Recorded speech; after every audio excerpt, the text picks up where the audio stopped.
So, bago tayo magsimula guys, kung bago ka pa lang sa channel ko at di ka man nakasubscribe sa akin, well, mag-subscribe ka na, no? At wag mo na rin kakalimutan i-hit yung notification bell para updated kayo sa panibago kong upload, no? Then, mag-subscribe na rin kayo sa ating mga YouTube partner na si Game Trio Plays, GD Gaming, then PH Official, at si Eddie PH, no? At pati na rin pala si Kuya Pubs. And then, shoutout sa mga nag-comment sa aking last video. Shoutout kay Whole Block at shoutout kay Fresh Mentos. Shoutout din kay Dave G PH. At shoutout kay J Mark Magana. Shoutout kay Gian Chavez. Shoutout kay Rimwell Mangaya. At shoutout kay Baderor YT. At siyempre shoutout din sa aking number 1 solid fan, no, na si Levy Gaming. At huwag niyo na rin kakalimutang mag-subscribe sa ating kaibigan, no, na si Cruz Gaming. Napakalupit na mga content niya, kita nyo naman. Hindi ka ba marunong mag-funny? Well, wala akong pake. Kasi today guys, is tuturuan ko lang naman kayo kung paano magkaroon ng GPS navigation sa inyong GTA San Andreas, no? Parang ganito siya.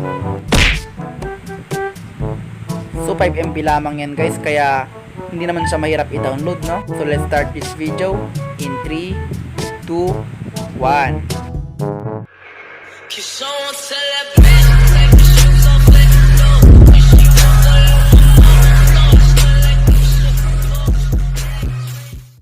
So una nyong gagawin guys is kailangan nyo mag-download ng GPS navigation, no? Yung file niya is nasa baba. Paki-download na lang yon. Kailangan nyo rin ng Z-Archiver Pro o Z-Archiver. Pwede nyo siya i-install sa Play Store. Or kung gusto nyo naman yung Pro version ng Z-Archiver is pwede nyo siya i-download sa aking description, no? So, pag na-download nyo na yung ating file na nasa baba, yung GTA 5 map, tapos yung GTA na navigation, no? So, ito na nga siya. GTA 5 GPS mode Android. So, para yan sa GTA San Andreas natin, no? So, single click, then click yung extract here. Then yun, pagkatapos na extract guys, kailangan, meron tayong makikitang com.rockstargames.gta San Andreas. So long press natin yan. Then click yung cut. Click yung Android sa taas, no?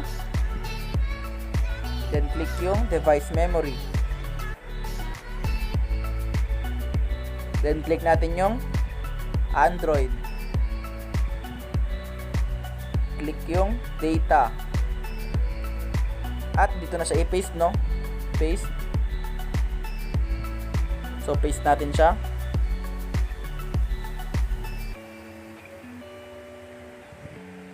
Then, click yung replace.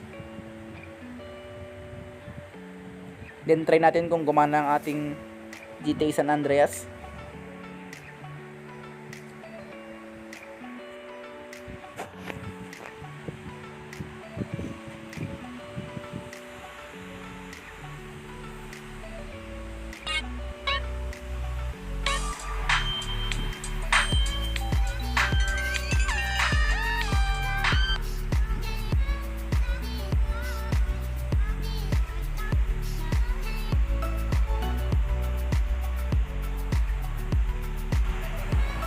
So, lagyan natin siya ng location, no? Location. Kahit saan dyan, kahit dito pa yan. So, yan, dyan tayo. Kahit tayo sa bike. So, nakita nyo guys, gumagana nga siya, no?